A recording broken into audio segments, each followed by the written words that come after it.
If I were to make a list of my most beloved fighting games and single one out as my absolute favorite, it would have to be Darkstalkers 3, aka Vampire Savior, the Lord of Vampire. That naming convention might be a little confusing, so let me explain real quick. In Japan, the entire Darkstalkers series is known as Vampire. The original Darkstalkers Night Warriors was Vampire the Night Warriors in that region, and the subject of this video, what you may know as Darkstalkers 3, is called Vampire Savior, the Lord of Vampire in Japan. Just for clarity, anytime I refer to this series, I'll be using the Japanese name Vampire Savior, or VSAV. There's also Vampire Savior 2 and Vampire Hunter 2, which are both updated versions of the original Vampire Savior. They aren't important to this video and you can ignore them for the most part, but if you want to learn more about them, I'd recommend the video by Guile Winquote, which covers both and is also just a great video in general. Anyway, I absolutely adore Vampire Savior. It's a gorgeous game and a highly aggressive and fun one too. Fast-paced rushdown defines VSAV. It's a game where the momentum of a match can shift in seconds, but that in turn makes it extremely fun. It's fluid, it's pretty easy to get into, but the presence of technical mechanics like push block also makes it very difficult to master, and an absolute spectacle at that level regardless, with tons of room to improve and things to learn. I got into it back in 2020 for an online tournament, and I played it a lot during that period in 2023 when I was also playing a ton of JoJo Heritage for the Future, and it's a genuinely fun game that I cannot recommend at least giving a try enough. So with that said, what better way to give this game the spotlight than to talk about the game's most powerful characters, the top and high tiers that you'll love playing as and groan internally when you see someone else hovering over him. Among the things VSAV is worthy of being praised for, the roster is a big one. Every character is unique and has their own fun twist on Vampire Savior's fast-paced mechanics, and the designs and general concepts are really cool too. For being an old game, Vampire Savior is shockingly well balanced, especially when put up against some other games from this era. Even Anacaris, who is commonly considered the worst character in the game, is capable of winning tournaments and has done so. Still, even if it is pretty balanced, there's undeniably still a gap. The top half in this game is made up of characters who are all extremely powerful, extremely cool, and today I'd like to talk about them and how they all manage to be terrifying in their own right. As per usual, let's start right at the top. The undead rocker himself, Zabel, best in the game and the first but not the last victim of this series' odd localization. I mentioned how the series is known by different names in Japan and other regions, but that applies to numerous characters on the roster as well for some reason. Case in point, while Japan refers to him as Zabel, he's known as Lord Raptor elsewhere, which is admittedly one of the cooler localized names. I'll be using the Japanese names for the characters, just to clarify. Anyway, as I said, Zabel is considered by most to be the best character in the game. Beyond that goofy grin and his impressive basketball skills lies a terrifyingly versatile character who is extremely proficient at basically everything you need a character to be good at in Vampire Savior. Immediately, the first thing that stands out as strong is Zabel's mobility options, on the ground and in the air. On the ground, he has a serviceable walk speed. It's nothing terrific, but it gets the job done, and he can also crawl by holding down forward or down back, which reduces his hurtbox's size and lets him use his crouching buttons to pressure while moving, as does his dash. Zabel has pretty good ground buttons to boot, with Crouching Light Punch and Crouching Light Kick both being great buttons at close range for pressure thanks to their frame data and advantage. While an average walk speed might seem like a flaw in his neutral, Zabel does have a series of command normals he can perform by holding forward plus any of his ground buttons. They're similar in terms of animation, but have longer range that comes at the cost of slightly slower startup. Forward Medium Punch in particular gives Zabel access to an incredibly strong poke. The range makes it good in situations where Zabel wants to check his opponent in neutral without forcing an approach, and more importantly, the hitbox can hit a lot of characters with notoriously low to the ground crouching hurtboxes, something his other pokes might falter at, including the regular standing medium punch. It is minus on hit though, so it's not terribly rewarding to land, but it's still a great way to control neutral. Also of particular note is Zabel's sweep. Sweeps are important in Vampire Savior because of the combo structure. The game has a Magic Series combo system that allows for buttons of weaker strength to be chained into higher strength, so lights can chain into mediums, which can then chain into heavies. You can chain lights into heavies, but you cannot chain backwards, so heavies into lights, for example, won't work. Sweeps are heavies, and they cause a knockdown on hit, which makes them the ideal ender for your chain combos and allows for Oki afterwards, contributing to the game's fast pace as it's very easy to get a confirm into a knockdown and immediately begin pressuring the opponent on their wake up. Zabel's sweep is very good thanks to the forward movement, so it's an extremely reliable ender for his chain combos. What makes Zabel so scary isn't just this ground game, because where he really starts to become a menace is when he leaves the ground. Zabel has an air dash, which he can perform forwards or backwards, and this is one of the main foundations of his strength. The ability to instant air dash, IAD for short, allows him to use his air normals very low to the ground, and when combined with a strong grounded light pressure thanks to crouching light kick as well as throws, Zabel can easily overwhelm an opponent's defense. You can combo an IAD normal into a chain combo with a sweep ender to mount your offense, or go for resets via constant air dashes, but it all adds up to good damage and very scary lockdown. Of course, since just having an air dash wasn't enough, Zabel is blessed with some of the best air normals in the game, and not just for approaching and mixing with IADs, although they can certainly fulfill that purpose. Jump medium kick, jump heavy kick, and jump down heavy punch all make for amazing buttons out of an instant air dash. Jump medium kick has very fast startup and a really good horizontal hitbox, while jump down heavy punch hits at a more downward angle, making it a very dangerous normal for mix-ups.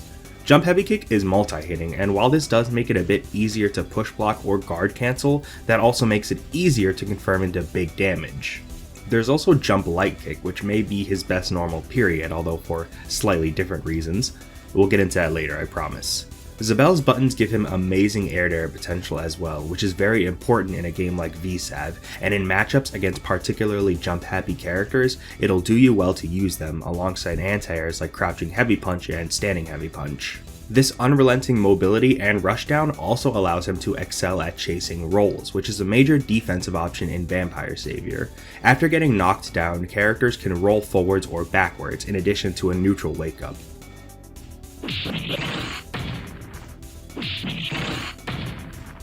While it varies across the cast due to slight differences in wake-up timing for both neutral wake-ups and rolls, Zabel's fast air dash and bevy of strong jump normals makes him amazing at chasing characters and getting good Oki if he can make the right read, especially thanks to the existence of pursuit attacks.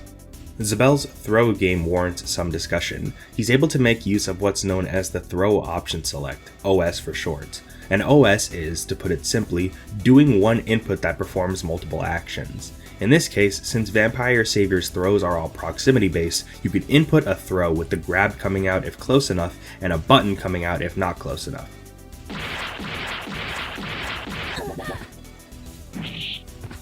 For Zabel, his punch throws are typically used thanks to his medium and heavy punch all but guaranteeing safety and potentially anti-airing if he's not close enough for the throw to come out. Every character in VSAV has a command grab, and you can also OS with those as well, since most command grabs in VSAV don't have whiff animations outside of certain situations, which gives Zabel even more ways to open up an opponent.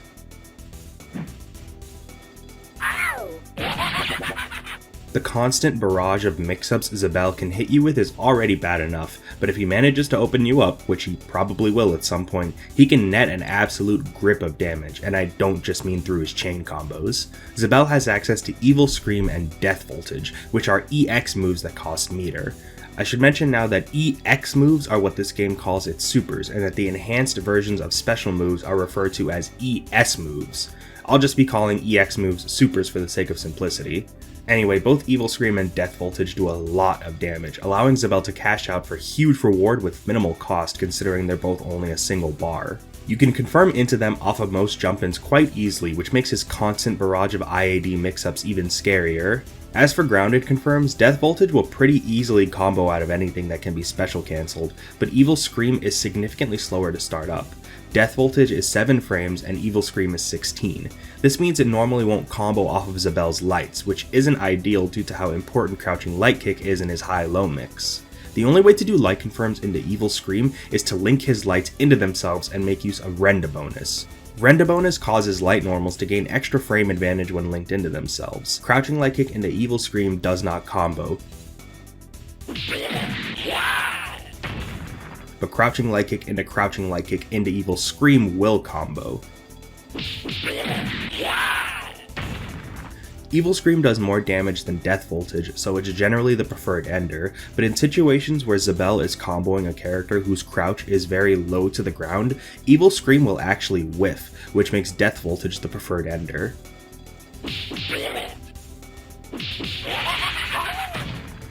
Either way, they both give Zabel access to incredible damage output. Great mix-up potential, huge damage, amazing tech chasing and Oki, fantastic mobility. Zabel is about as offensively sound as you can get, so I suppose there was only one way Capcom could balance him. Low defense. Of course, were you expecting anything else from the same company responsible for Akuma? Ironically, even though poor survivability is supposed to be his primary weakness, not only is Zabel's defensive rating not even the worst in the game, it's really not even that huge of an issue for a few reasons. 1. Vampire Savior has a mechanic known as white health or white damage. Whenever an attack lands in Vampire Savior, it'll cause standard damage as well as white damage, which will recover slowly when you aren't getting hit or blocking. So if Zabel is down on health, it's more than possible for him to hang back, using his huge normals to keep people out until he can get all of his white health back. Second, he's great at taking advantage of the game's own defensive tools and techniques, and he has some amazing options of his own that let him get out of a pinch. Zabel is extremely proficient at utilizing chicken blocking, which is the act of holding up back and blocking in the air to avoid any grounded pressure. Zabel is blessed with an odd property on his jump that causes his lower hurt box to disappear during the startup, allowing him to easily escape pressure from lows. Incidentally, Zabel himself is really good at countering chicken blocking too, because of course he is. Zabel also has one of the best guard cancels in the game, not so much for the regular version, but the ES version. It's mainly for a pretty broken property that makes his offense really good, but I'll get into that in a bit. Finally, Zabel has access to Hellgate, an invincible teleport that can easily get him out of a pinch. Do be mindful of the recovery, as it's long enough that anyone who has a read on you will be able to punish it. However, the 3 versions of the teleport can make it fairly ambiguous on where Zabel will end up, which makes punishing it much harder. Incredible offense, solid defense, Zabel is a complete character who excels at using his amazing normals to play strong neutral, mount a great offense, and gather tremendous reward with his high damage Evil Scream confirms. But it's kind of boring, isn't it? He's top 1 because he's good at everything. There has to be something more, some X factor that pushes him above even the other top tiers. Well, there is. And it's an unblockable. This is an old fighting game, of course it's an unblockable. Specifically, it has to do with his jumping light kick. Seemingly innocent at first, this fairly innocuous button graduates to right leg of the Forbidden One status because of a glitch associated with the last few active frames. They're not able to be blocked. As in, you can hold back, you can pray to whatever god you worship, but it won't prevent you from getting hit. Obviously, an unblockable is always a good thing to have, but even though he can't really loop it in any guaranteed way, putting it in the context of Zabel's game plan still makes it extremely powerful. Zabel having an air dash means that off of air-to-air trades or air resets, it's more than possible to quickly air dash back in after landing and score an unblockable. Zabel can also land it off of his ES guard cancel. Remember that special property I mentioned was broken? That property is disabling the ability to roll. Any character hit by Zabel's ES guard cancel will not be able to tech roll and is forced to do a neutral getup, which allows Zabel to consistently set up his unblockable afterwards. Even against tech rolls, making the correct read can potentially allow Zabel to land the unblockable, especially against characters with slow roll speed. And of course, landing the jump light kick unblockable allows Zabel to convert into his Evil Scream or Death Voltage combos for insane damage and another knockdown, maintaining his calamitous offensive momentum. Zabel's offensive toolkit is, to be frank, fucking absurd. He has so many options for so many situations, and the reward he gets off them is just insane. He's extremely strong, and the only thing that really holds him back is the skill of the player piloting him, because he is certainly a demanding character to play. His air dashes require good execution to do them quick enough to get your normals as close to the ground as possible, and those confirms into Evil Scream can be a little awkward. The input for that move looks like a charge, but there is no charge. You just tap forward and then back, but it's still pretty finicky. Even though the double crouching light kick link isn't that hard, doing it quickly after an IAD is certainly something you won't be able to immediately master. Even the unblockables can be very easy to miss, as you have to time the jump light kick to hit on the last few active frames, which is very difficult, especially in tech chase situations. Certainly, this has been a very successful character at the top level. He's got great return on investment for the execution and awareness needed to play him, and an excellent spread of matchups that allows him to take on anyone in the roster. Although in a game as balanced as Vampire Savior, he certainly ain't unbeatable, something that's been proven time and time again. Still, he's a powerhouse in just about every way possible. How could you go wrong? It's time. This is part of the reason I wanted to make this video. Talking about Vampire Savior's top tiers means I get the chance to talk about one of my absolute favorite fighting game characters, easily top 5 for me. Everyone, a warm welcome to Sasquatch. Typically occupying the top 2 spot alongside Zabel, Sasquatch is similar in that he's a very strong, very rewarding character with overwhelming strengths. The difference is, well, I'll get to them later, don't worry. This big fella comes equipped with great buttons, a high defensive rating, strong neutral, everything you'd expect from a character with his design. But what might surprise you is that Sasquatch sports excellent mobility. Seeing this guy at first glance, it might be easy to think he's a slow bruiser kind of character, or maybe even a grappler, but believe me, this is a character who will spend most matches zooming towards you to play his game and make you suffer. Let's start with those buttons, because man, any offensive situation where you'd want to be pressing a normal, Sas has a button that excels in that situation. He has a fast low and crouching light kick that's extremely abusable as a stagger pressure button thanks to the frame advantage, being +4 on block, and the speed. He has tons of strong jump-ins. This is very important for his main mix-ups, but in general it's just a good thing to have. Of note, his jump heavy kick can hit cross-up for some tricky left-right mix, and his jump heavy punch knocks down on hit, along with having a pretty big hitbox. His sweep is really good because of the way chain combos work. The gargantuan range not only makes it a fantastic footsies tool and whiff punish, but it ensures that Sasquatch's chain combos will work at basically any range, which is excellent. Stand heavy punch and crouch heavy punch both make for incredible anti-airs. Crouch heavy punch is a little faster and it has a slightly more wide angle that hits from farther out, so it's generally better, but stand heavy punch can still be pretty good in its own right. Also, of course, stand medium punch. This button is a damn stop sign that checks almost any kind of approach or offensive option your opponent commits to. It's 6 frame startup, almost as fast as his light normals. It has great reach, chains into a sweep at basically any range that isn't the absolute max. It has pretty low recovery, allowing you to spam it with little repercussion. This is a pay your taxes kind of button, as are many of Sas's best normals. Sasquatch excels at opening the opponent up and does so in numerous ways. His throw game is incredible, both in regards to his regular grab and his command grab. Sasquatch's normal grab does good damage, and the strength of his standing medium punch and standing heavy punch allows him to make good use of the throw OS, and his air throw is pretty great too. More importantly, his command grab, or command grabs, as he actually has 2. I'll say right now that one is blatantly better than the other. The not great one, Big Swing, is a 360 input. When I first got into Vampire Savior in 2020, I was almost turned off by the fact that he has a 360 in his command list, since his visual design kinda gave me the impression that it would be a core part of his gameplay. It's really not. It's fast and the damage is good, but it's outshined in basically every way by his other command grab. Big Brunch, performed with a half circle, is one of the best command grabs in the game for one reason. On hit, it freezes the opponent, granting Sasquatch a full combo, on top of the damage from the grab itself.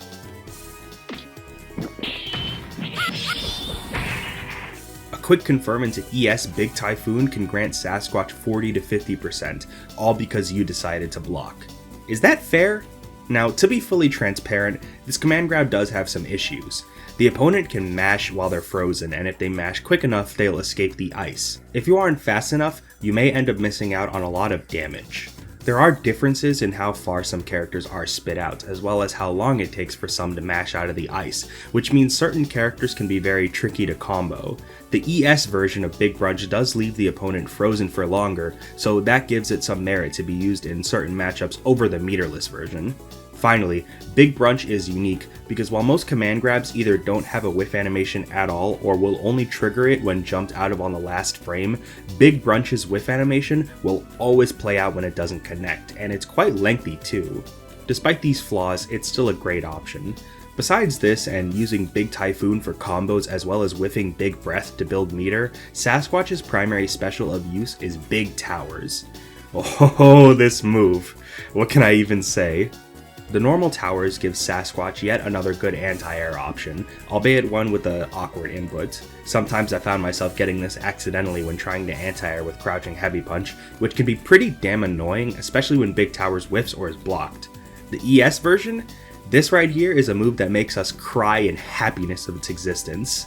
ES Towers causes large ice pillars to emerge from Sass, which then travel on either side of him, full screen. This move is fucking bonkers. Let's see. First of all, it's very good at anti-airing, just like the meterless towers. ES Towers has 9 frame startup. To put that into perspective, the light version of regular towers starts up in 7 frames. However, it's important to note that all versions of towers are air blockable, so it won't work on empty jumps or chicken blocking. Another great use of ES Towers is as an anti-fireball tool. ES Towers knocks down on hits, so even on a trade with other projectiles, Sasquatch can reap the benefits of the interaction, which is great against characters with strong fireball games like Bishamon. It can be used as a full screen whiff punish as well. It's just absurd, and on hit it allows Sasquatch to get very strong Oki. The only problem is the recovery. It's horrendous, and it means that if the opponent jumps it, you're gonna get a fat punish. Still, it's hella strong, and hella abusable. All of this makes Sasquatch very strong in his own right, but now it's time to get into what really makes this speedy fucker such a nightmare. You'll notice that Sasquatch's dash causes him to jump into the air. This is not an uncommon thing in Vampire Savior, there's a few other characters like that, but here's what sets Sasquatch apart and makes him so ridiculous. Sasquatch has the ability to cut his dash short, completing the animation and sending him to the ground much faster. This is known as a short hop, and it is the foundation of Sass's game plan. Here's the thing. During his dash, Sasquatch has access to all of his jump normals. He can also do them out of a short hop, and this lets him do those air normals close to the ground. Really close to the ground.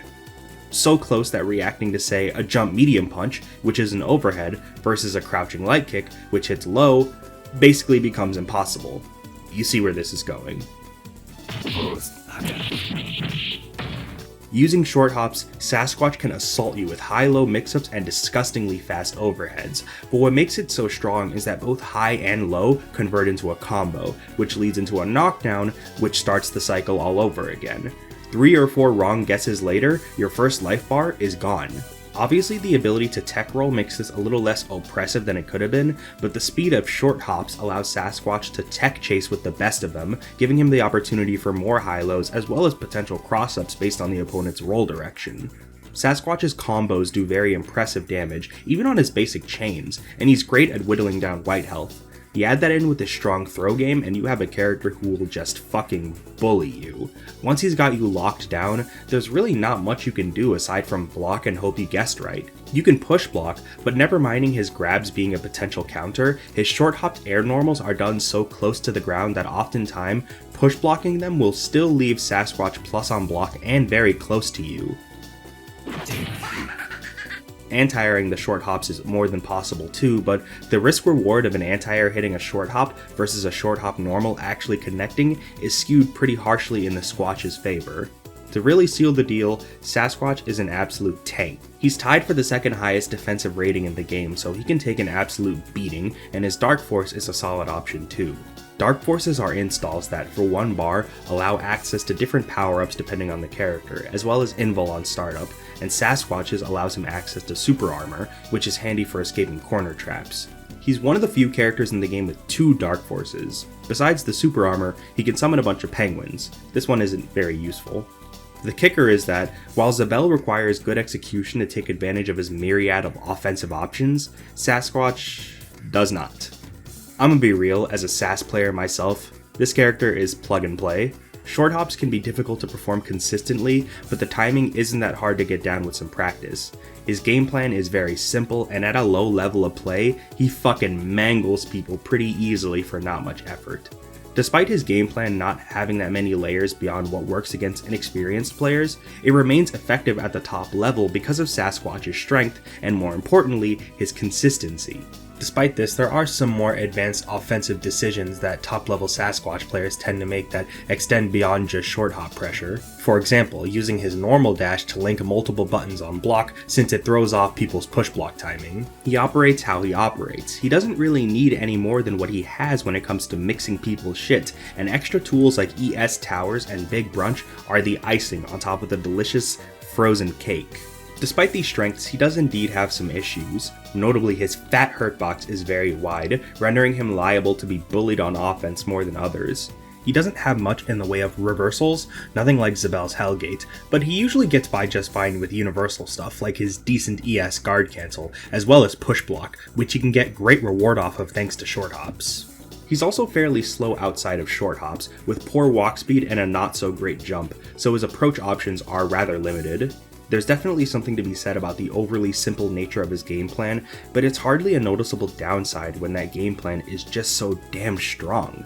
You probably won't make many friends if you choose to play Sasquatch, but goodness me, it'll make you feel great. Bottom line, this character rocks, as long as you're not on the receiving end of his shenanigans. Oh yeah, I almost forgot to mention, the Banana Super. Costs an entire meter, has insanely long startup, and throws a banana peel on the ground that practically does 0 damage to the opponent and that Sasquatch himself can slip on. It's worthless, which means of course you should be spending every bar of meter you have on it. Next up, get ready for a feast of honey and overheads, because it's Queen Bee. QB is the final top 3 contender, often slipping into a comfortable 3rd place spot. Don't think the bronze medal means she's any weaker than the top 2, because QB is an absolute beast of a character. QB is often classed as a pixie character. Pixies are defined by strong mobility and great mix-up potential, but low damage and poor survivability to compensate. B certainly fits the bill. This is a character who is focused on overwhelming you with a barrage of high-low mix-ups and does so by using her air dash. Now, whenever I would watch or play against QB, I was always under the impression that her air dash worked kind of like MVC2 Magneto, where you can air dash in 8 different directions. That is not the case. Rather, QB's air dash is homing, so upon being performed, she'll fly towards the other character's location. Typically, the position of her opponent will change the sharpness of the angle that QB flies at, but for the most part the paths she takes when dashing are pretty consistent. This air dash is incredibly fast and, much like with Zabel, allows for very strong IAD pressure and extremely fast overheads that, when combined with her lows, can crack open even the most iron defenses. That's the basic gist of QB's game plan. Air dash, mix, win. Is there more to it? Of course there is, I wouldn't do that to ya. First of all, QB is dominant in the air, there is no doubt about that. Her jump light punch, jump medium punch, and jump light kick are all amazing for starting her offense off of an IAD, and they all convert into a combo pretty efficiently. Jump medium punch in particular is just a god button thanks to the incredible range it has. Much like with Sass, her buttons are often still plus after an IAD even when the opponent push blocks, allowing her to remain on the offense.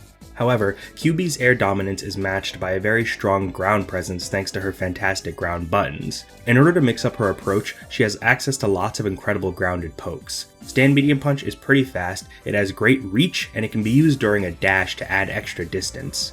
QB has really far moving forward and back dashes, so this is a pretty good way to force yourself into the opponent's face, although it's not to be abused as it extends a hurt box during the recovery and it can whiff on most crouchers too. Stand light kick is also really good to throw out, again thanks to the range as well as the ability to start a chain combo.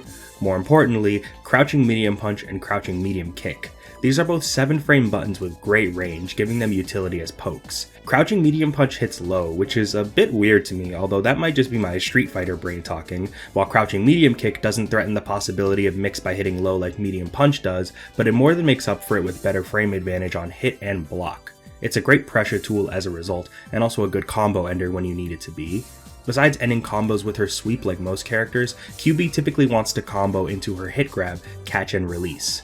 This is an integral combo tool, mostly because of the ES version and its very interesting exclusive animation.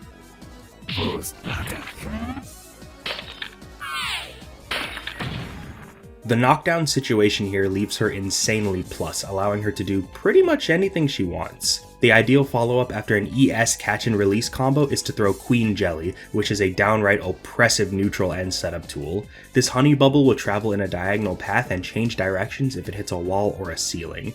The presence of this bubble instantly makes QB way scarier, since it doesn't disappear if she blocks anything, only if she's hit, which hits the brakes on any pressure the opponent can enforce against QB. You overextend and the bubble will hit you, simple as that. On that note, keep in mind the bubble quote-unquote disappearing when QB is hit is a little misleading. It doesn't vanish completely if B takes a hit, instead it just loses its hurt box and the ability to bounce, so once it reaches a wall or a ceiling, it'll go off screen. If you hit B after she throws the bubble, don't be scared to go in, cause the bubble is no longer a threat, even if it's still on screen. On hit, it stuns the opponent, allowing for a follow-up, sort of like Sasquatch's Big Brunch, but unfortunately there's no way to get a grounded combo on a stunned opponent. As a result, your best follow-up is to either get an air reset into a high-low mix-up, or to do another ES catch and release, which can result in a pretty damaging meter dump.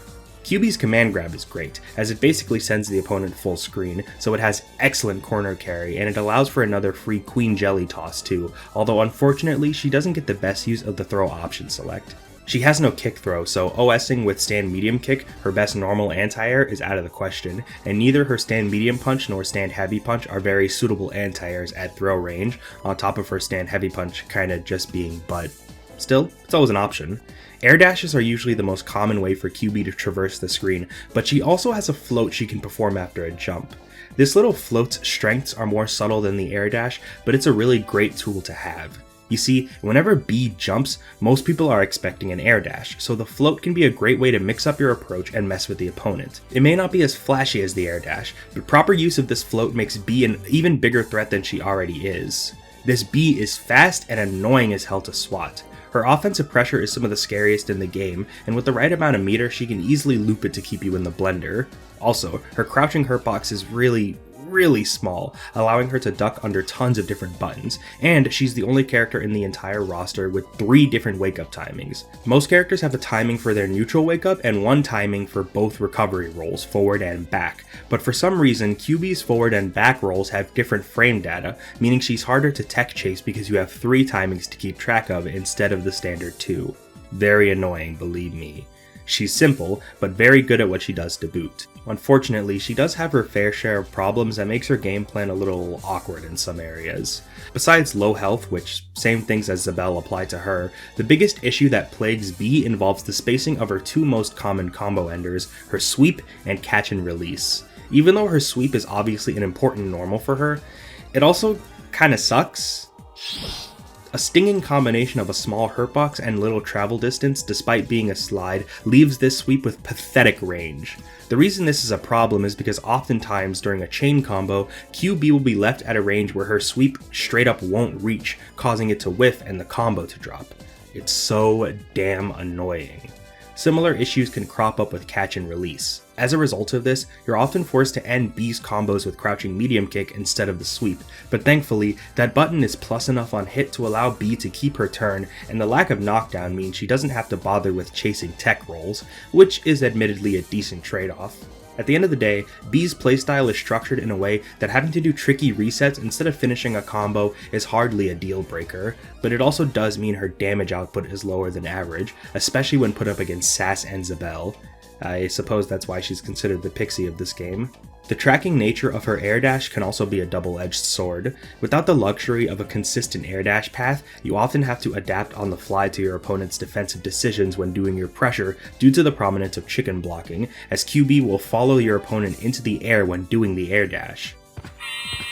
With no one-size-fits-all solution for every defensive option your opponent can commit to against B's IAD, it forces B into guessing situations, wherein one offensive choice might lose to another defensive choice from the opponent. She has ways to minimize the danger of the situations, but it's still a potential annoyance that can crop up and can definitely hurt at the worst of times. Also, the width of her hurt box makes her more vulnerable to cross-ups. QB is a great deal of fun though, and undeniably a strong pick if you like overwhelming people with strong mobility, great mix, and just being annoying. I mean, the air dashes themselves are one thing, but the sound that plays when you do them? You'll get tired of that real quick, regardless of if you're playing as or against QB. Alright, so here's where things get interesting. While the top 3 of Zabel, Sasquatch, and QB is pretty universally agreed upon, after that is where things get tricky. The top 3 and the bottom 3 of this game are for the most part set in stone, but while the general placement of the cast beyond that is usually consistent from tier list to tier list, specific placements can vary wildly based on opinion. Don't take anything in this video as a definitive statement of character viability and placement in the upper half of the roster, because again, beyond the top 3, that really doesn't exist. That said, I've elected to discuss these 3 characters, generally considered to make up the high tier of Vampire Savior, because in my experience, they're commonly the 3 I see slotted in by most players directly after QB, so take that for what you will. Again, I should stress, this game has no definitive tier list, so it's all up to player opinion. Anyway, here's Galen, known in other regions as Jon Talbain.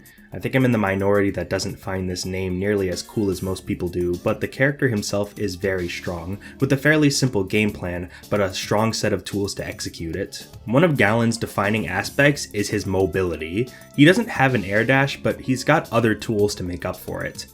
Galen has the fastest walk speed in the game, forward and back, and he has an extremely fast jump, which allows him to zip around the stage while throwing his buttons out. During his walking, he hunches down very low to the ground, which gives his walk low profiling capability to go along with the fast speed.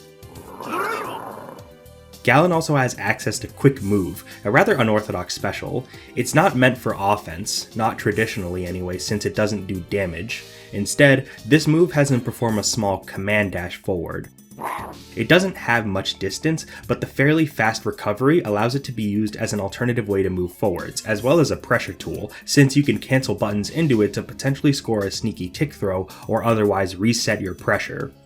If Galen is very close, I'm talking right next to the opponent, he'll actually cross them up when performing Quick Move, allowing him to score some left-right mix as well. His dash is like one of the ones I mentioned earlier, where he hops into the air and can perform his air normals, as well as being able to cross people up. It's no Sasquatch short hop, but it can still be a solid tool to jump scare people with an overhead, and with the right timing, you can score a combo. Just be sure to delay your button, because if it doesn't hit low enough, you may end up being minus and unable to link another button. Speaking of buttons, Galen's got some good ones, with his crouch medium kick on the ground being an absolutely phenomenal low. The 7-frame startup and fantastic reach assures this baby will be your primary grounded poke, and its ability to special cancel is really important, as you can go into Quick Move for pressure, or just kill people. More on that in a bit. Crouching Light Punch and Crouching Medium Punch are also fantastic pokes, so don't forget them just because they aren't quite as awesome as Crouching Medium Kick. In the air, he has a bevy of strong jump-ins, with Jump Heavy Punch, Jump Light Kick, which can cross up, and Jump Medium Kick, which just has absurd range and gives him some of the best air chains to keep people air blocking locked down. One of the strongest things about Galen is his ability to exploit the throw option select. Both of his regular throws are great, but the kick version is generally preferable to the punch throw for 2 reasons. One, it's just stupid. Seriously, this thing's corner carry is ridiculous and basically means Galen can get people from corner to corner with a single grab.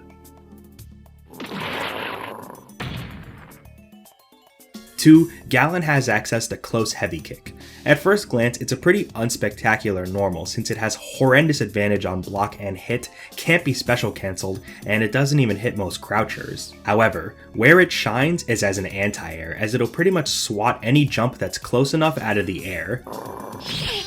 This gives Galen the best of both worlds when performing his throw OS. If he lands the throw, he gets good damage and basically guarantees the corner for himself. If the opponent jumps, he gets a solid anti-air that does good damage and a pretty favorable situation after it hits thanks to the air reset. His command grab, conveniently, is also performed with kicks, giving him another layer to this mix, and tying such strong strike throw with walk speed as fast as his is always a recipe for disaster. This command grab is also invincible, so abuse it. Galen plays a remarkably simple game. There's not much in the way of complex tech or anything. You're primarily trying to land your strike throw while harassing with your large jump normals, but it's a very strong game plan, and it's complemented well by the figurative bomb in his back pocket, Beast Cannon. You may recognize similar looking moves from characters like Mika in Under Night In-Birth or Zeta in Grand Blue Fantasy Versus, but Galen's Beast Cannon is the most iconic version of this move in my opinion. Not sure how I'd describe it, but I recall a friend referring to it as a shithead 8-way Rekka, which, yeah, that tracks. Thanks 8-Foot Octopus. Anyway, Beast Cannon's a great move. He can perform it on the ground or in the air. After the initial strike, Galen can perform a follow-up in 8 different directions.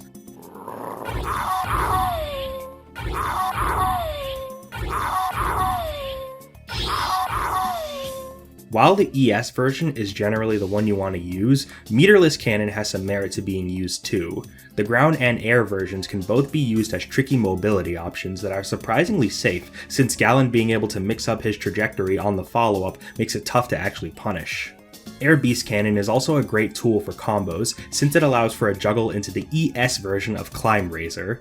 This move is similar to Zabel's Evil Scream in that the input, while looking like a charge, does not require any actual charging. Land this after an Air Beast Cannon and you've got yourself a solid chunk of damage, especially if all the hits of Climb Razor connect.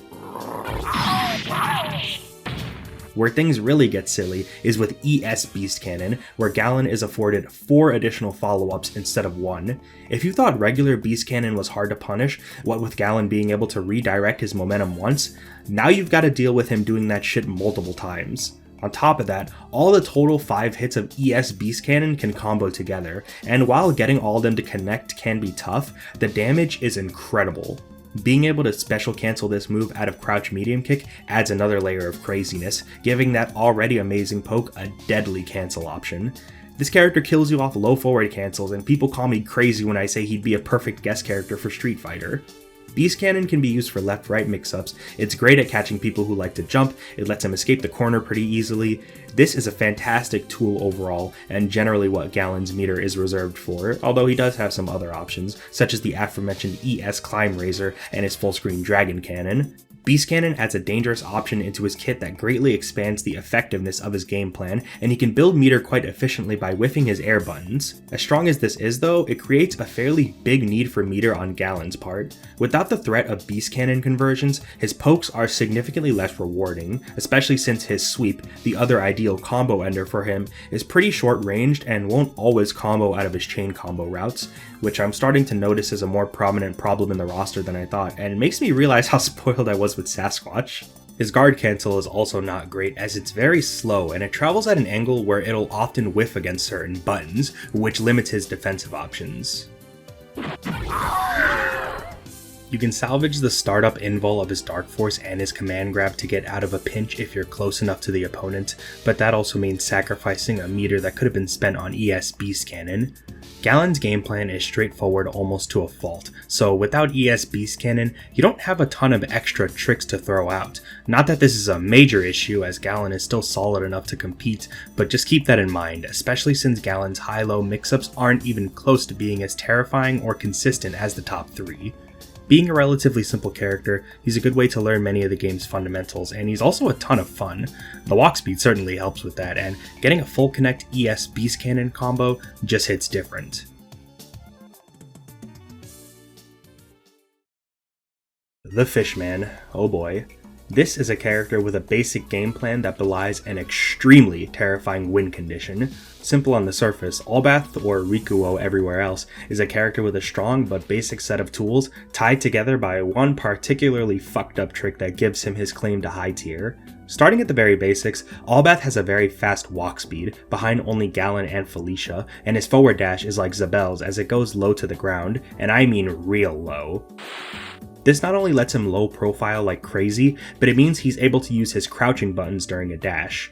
He's a fast little fish, and he's able to use this speed to bolster his pressure. Sporting a crouch light punch that's potentially +8 on block and some long ranged lows with crouch light kick and crouch medium kick, Aulbath has great pressure and frame traps, and he's able to very easily set up tick throws. Aulbath's throw is nothing short of incredible, as it supplies good damage and frame advantage, and it doesn't suffer from reduced damage when the opponent techs it.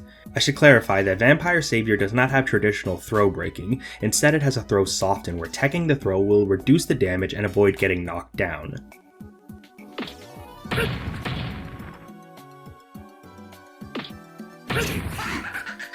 However, while teching Aulbath's throw will prevent the knockdown, it'll always do full damage, which is kinda cheap, and it complements his rushdown very well.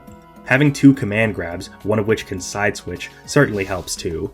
Just be wary that buttons with multiple hits like Aulbath's crouch medium punch and crouch medium kick are easier to guard cancel on reaction.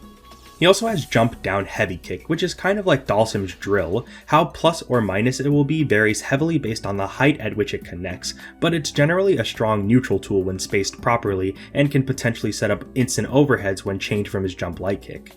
Aulbath's 2 main specials are charge projectiles, and they're real charge moves, unlike some other directional specials that don't require charge inputs, so keep that in mind. Both of these moves have an important shared property, which is that they stun the opponent on hit, allowing for a full combo. Yes. This is essential for his win condition, but in general it makes landing these moves very rewarding. Both of these moves' properties kind of balance each other out. Sonic Wave is much faster to start up, but it doesn't have the best range. Even the heavy version, which is the slowest but also the farthest reaching, won't connect outside of very close ranges. While it won't let you do any zoning, it's still a great tool. It's blockable in the air, but it has good pushback, so it's nice for creating space and breathing room for the fish, especially against jumps. Poison Cloud, on the other hand, is way slower in terms of startup, but is capable of hitting from much farther away.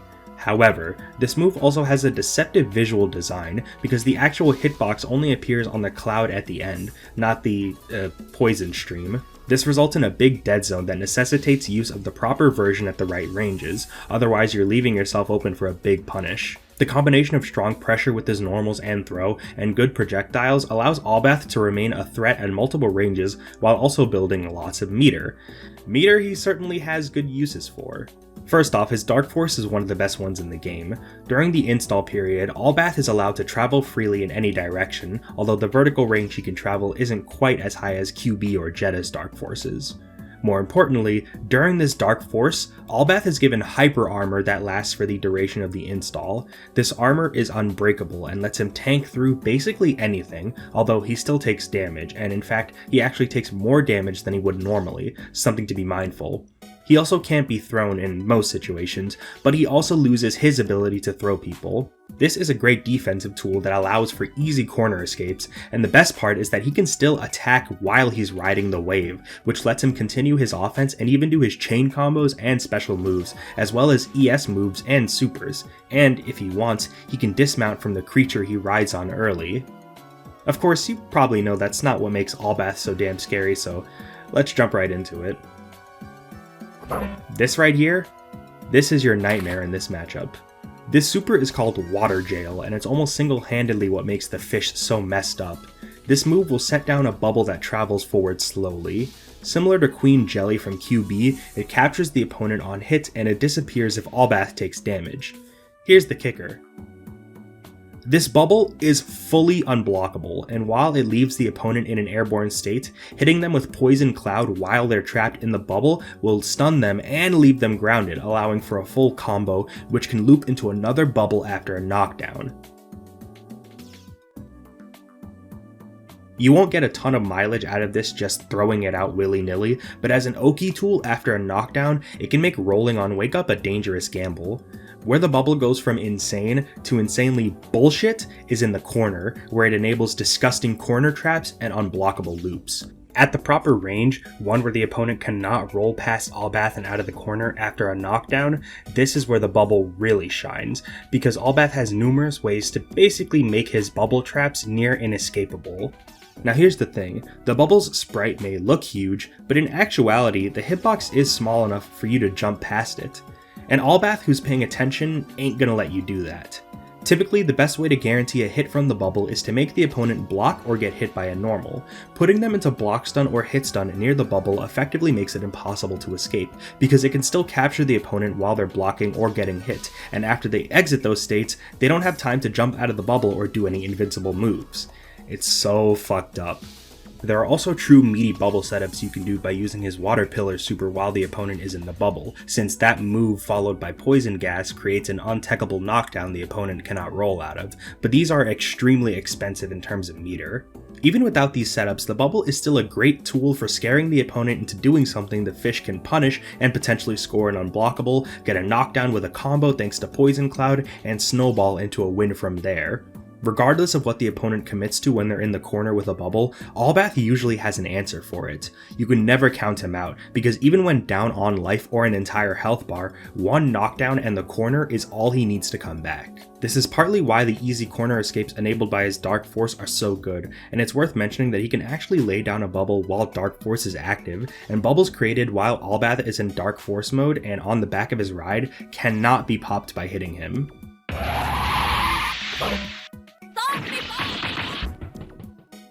Aulbath's water jail corner pressure is nothing short of insanely powerful, but these are heavily reliant on both having meter and having the corner. Without these two things, you're playing a comparatively more honest game with simple frame traps and strike throw that, while effective, is definitely more tame than a potential unblockable loop, especially when compared to the top tiers who have nonsense that doesn't require meter. In fact, the difference between how he plays without meter versus when he has his ideal situation with meter and the corner is fucking staggering. Also, there are plenty of ways for various characters to escape the water jail setups even when the bubble is already out. In particular, dark forces that provide armor, such as Sasquatch, Bishamon, and ironically Aulbath himself, are very effective against the bubble as the armor causes the bubble to not capture the opponent, and other corner escape moves like teleports can work too. The effectiveness of the corner trap can also depend on the matchup, since characters have different wake-up roll speeds and distances. Knowing the proper spacing to make the bubble hit meaty enough so that the opponent can't escape is important for every matchup, but in general, even if the bubble loop seems unbeatable, there does exist counterplay that prevents it from being abused too hard or being autopiloted.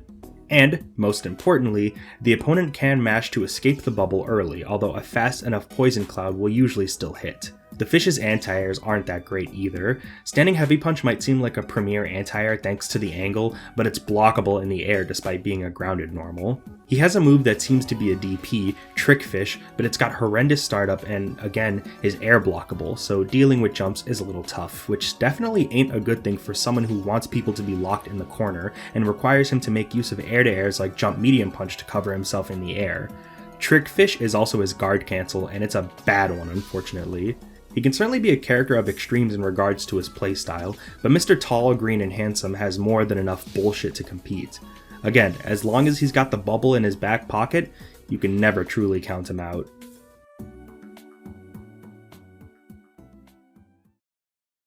Time to pick up the sword next. Bishamon, the Honorable Samurai, is hardly concerned about honesty here in Vampire Savior. What we have here is a character with absolutely terrifying pressure, good damage, and good stage control, much of which is gated behind pretty steep execution. He's often considered one of, if not the hardest character in the game to play because of his execution and spacing requirements to make use of his best tools, and I believe he's considered most strong by the Japanese player base, which makes sense as they have lots of strong Bish players, including the 2022 East Coast Throwdown and Combo Breaker 2019 champion Nakanishi. Bishamon is a high health tank, having the second highest defensive rating tied with Sasquatch, but much like with Sass, he has commendable mobility to go along with it thanks to his forward dash. Even though his walk speed is weak, his forward dash is quite fast and it can be cancelled into his buttons. Dashing in with his buttons allows Bishamon to get in and begin enforcing his game with plus frames, leading to very strong tick throw setups and pressure that can potentially beat people attempting to hold up back and begin chicken blocking. Stand Light Punch and Stand Light Kick both provide fast pressure starters that are both very plus on block and work even on the shortest crouching characters, and Stand Heavy Punch can be used as an anti-air, with the dash greatly extending its range. Dash Medium Punch can sort of be used for both as an approach option and an anti-air. I have a friend who plays Bishamon and I've eaten more dash, Standing Light Kick tick throws than I can count. It's a really strong setup. Outside of pressure, Bishamon has some fantastic normals for creating space and keeping people at a mid-range thanks to crouching light punch and crouching heavy punch, as well as his command normal, forward medium punch. Some of his most effective normals are his jump medium kick and jump heavy kick, which are extremely cursed air buttons. Besides being great jump-ins that are unreasonably hard to anti-air, the huge hitbox makes these buttons great as instant overheads. Bishamon can do these buttons while rising during a jump, and they'll still hit lots of characters even when crouching, which makes them ideal for building meter as you can up back and whiff them to get some extra meter, while also making it very hard to contest. You can also use it to close out rounds or otherwise hurt people. Just be wary that on block or even hit, being too close after an instant overhead will leave you quite punishable. Bishamon's main tools for space control and combos are EI Giri, a long-ranged slash with a charge input, and his fireball. Let's go over the slash first. The special has two variants, a high and a low one, that funnily enough doesn't hit low. Both versions are fast to start up, fast to recover, provide solid meter build, and have great range. EI Giri is also a fantastic combo ender that hits at very long ranges, overall making it an incredibly valuable move. His fireball is a very unique projectile because instead of knocking the opponent away or down, it stuns on hit. This is a mashable stun that leaves Bishamon in a fixed animation, so he can't traditionally combo off of it like Aulbath can with the Poison Cloud. Instead, he has two follow-ups. One will yoink the opponent towards him, which allows for a juggle. The other more common ender is 236P, which will do extra damage and cause a knockdown, which he can again chase with his pursuit attack. The Oki on this follow-up is hella scary, because even if Bishamon's pursuit whiffs, his dash being so damn fast allows him to enforce his pressure either way. Worth mentioning is that Bishamon has access to a unique pursuit attack super that, while costing 1 bar, does huge damage compared to his regular pursuit. It's pretty slow, so it won't work after every knockdown, but in situations where you can land it, the reward is certainly worth it. Anyway, Bishamon's Fireball is great as a neutral tool and a block string ender, because it just grants Bishamon such huge damage and Oki potential if it hits, and the stun makes it so that even on a trade, Bishamon can net a lot of damage. It can be comboed into as well, ultimately making for a Fireball that's quite remarkable. The ES version is especially great, both for its speed as well as its setup potential. More on that later. A few characters can crouch under the Fireball though, so watch out for that, as well as jumpers. Besides being a high damage machine, Bishamon has a great defensive option with his guard cancel. This is one of the best GCs in the entire game. Not only is it very, very fast, 6 frame startup for the meterless version and 4 frame startup for the ES, but with the ES version, the first few active frames are unblockable. It's very strong, both as a high damage get off me tool and as a good anti-air for situations where he can't use his standing medium punch or standing heavy punch. Combined with push blocking, opening up this fucker can be a challenge in of itself, and his Dark Force gives him armor too. Bishamon's ace in the hole, much like with Aulbath, is an unblockable setup he can loop. However, unlike Water Jail, these setups are significantly more specific in terms of spacing and timing. It involves a bug on his ES Fireball, where some of the active frames are unblockable. How irksome.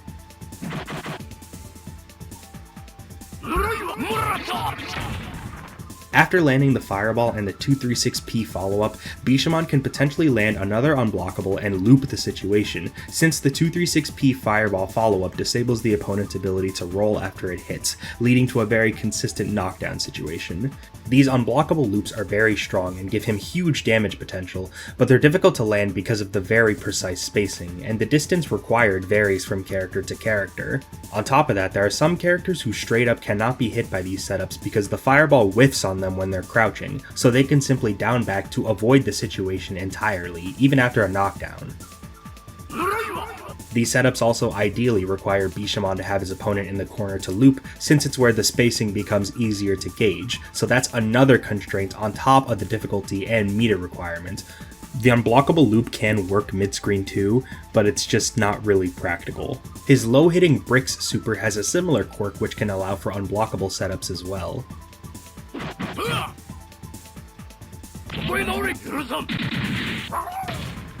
Bishamon also has another bug involving his Fireball, where after landing it, teching a throw from Bishamon will cause the opponent to be dizzied as if they were hit by another Fireball. This is called a dizzy bug, and it can be very difficult to do, but highly rewarding, since you're basically punishing them for a successful throw tech. Being so reliant on meter is definitely one of his biggest issues, as he has a ton of strong tools that all need bar. He has good meter build, but you always have to be on top of how you're spending it. Bishamon demands good situational awareness to maximize unblockable and damage opportunities on knockdowns, strong knowledge to know which setups work on which characters, and good execution. His best combo enders are EI Giri and his Fireball, but if you're doing a chain combo, your normals lose the ability to special cancel, so many of Bishamon's B&Bs require links, and keep in mind, this is an old game with no buffer for said links. The nature of his two primary special moves inputs can also be an annoyance, as he's relying on a charge move and a half circle fireball. Having to poke with a charge move when his main way of getting in is a forward dash can be pretty awkward and sometimes forces a slower pace from Bishamon in neutral. Finally, he's extremely tall, both standing and crouching, which can make him very easy to bully with pressure compared to others, and is especially annoying for a character whose anti-airs can be wonky and who can struggle to air effectively at some ranges due to the thin hurt boxes of his air buttons. Even with these issues, he's a very strong pick, even if he is a bit of work. And thus we have the way of the samurai: fight with honor, strike true, and when all else fails, rob people with unblockables.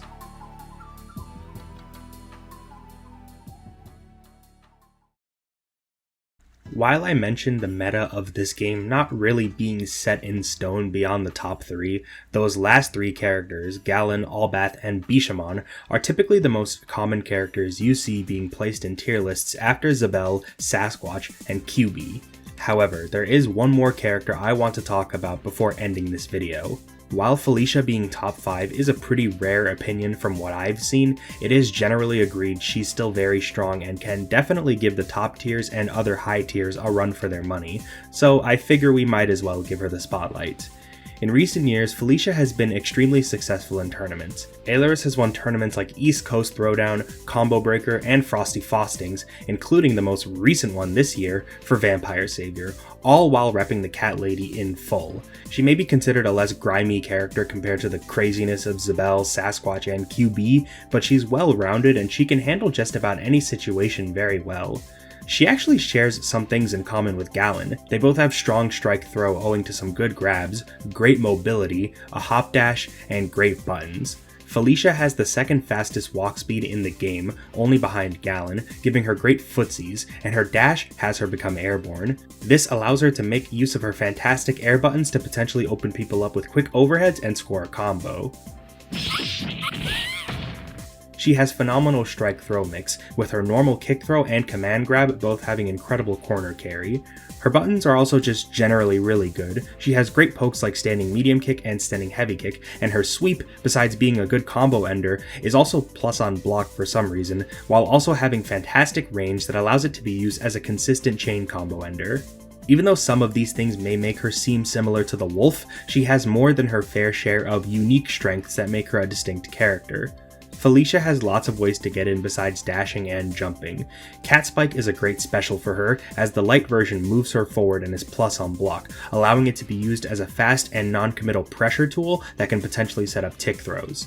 The medium and heavy versions are significantly slower, but because they're still plus on block and travel forward, she can still use them in other situations, such as when she's chasing rolls. Felicia can also use Rolling Buckler to traverse the screen. It's very punishable on block, so generally you'll want to use it at ranges where you know it won't connect if the opponent is blocking, but it has so much range, with the heavy version traveling nearly full screen.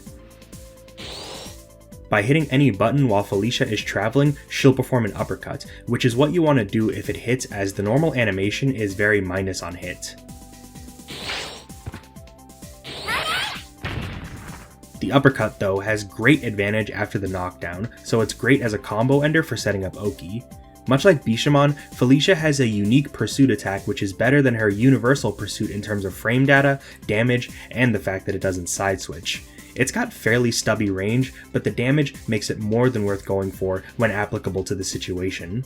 Among her more gimmicky mobility options, she has a wall jump, which is good for escaping corner traps, and the ability to perch herself on the opponent's head, which is just so cute.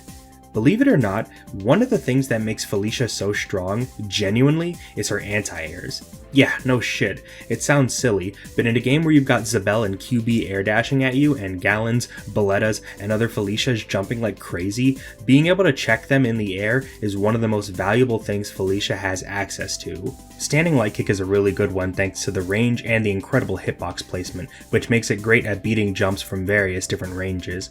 However, it does have one particularly big flaw at close range, that flaw being that close standing light kick exists. Close standing light kick will always come out if Felicia is, well, close to the opponent, and it is not a good anti-air, so be sure you're at the right range to get the far version.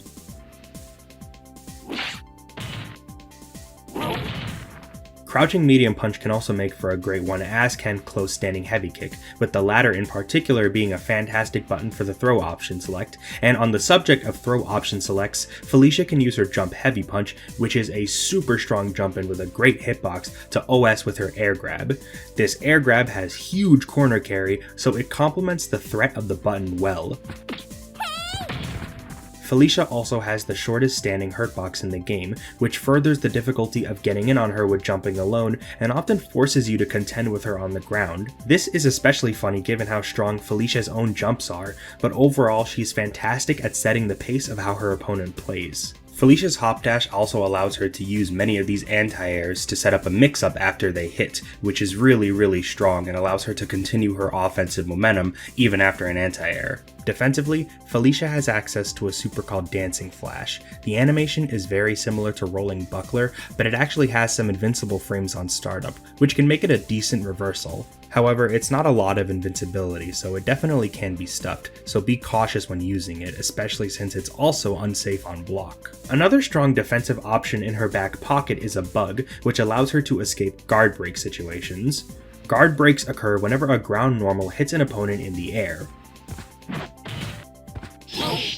Most ground normals are unblockable in the air, so they'll hit you even when air blocking. However, after blocking an attack in the air, Felicia will be able to block grounded normals that don't hit low, even though she shouldn't.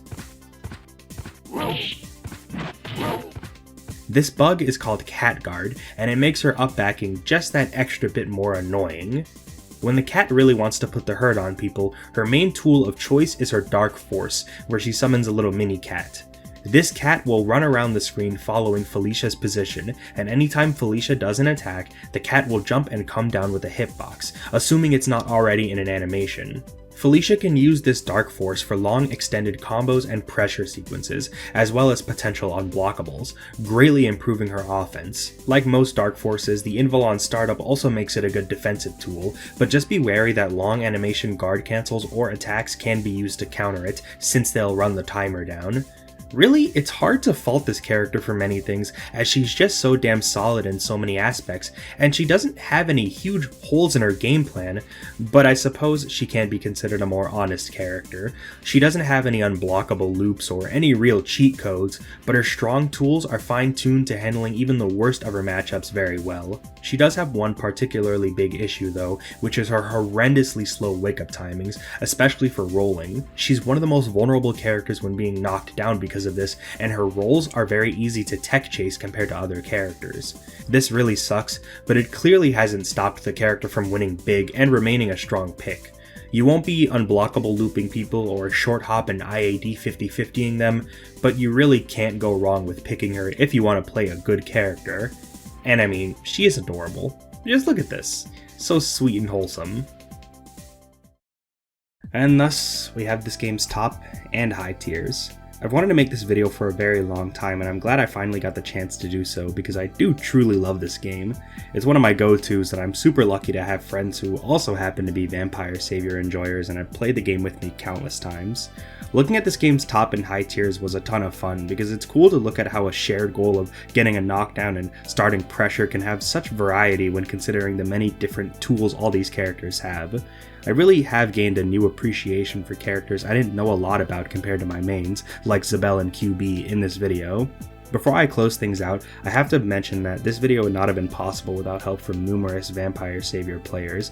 Thank you for all your help. It was pivotal to this video's creation. The biggest possible shoutouts and thanks go to Servo on the Zabel section, YoJohnson on the Sasquatch section, Mobius on the QB section, as well as Gallon and Felicia, Miller2B on the Gallon section, Action Hank on the Aulbath section, Kyokuji on the Bishamon section, and Alaris on the Felicia section.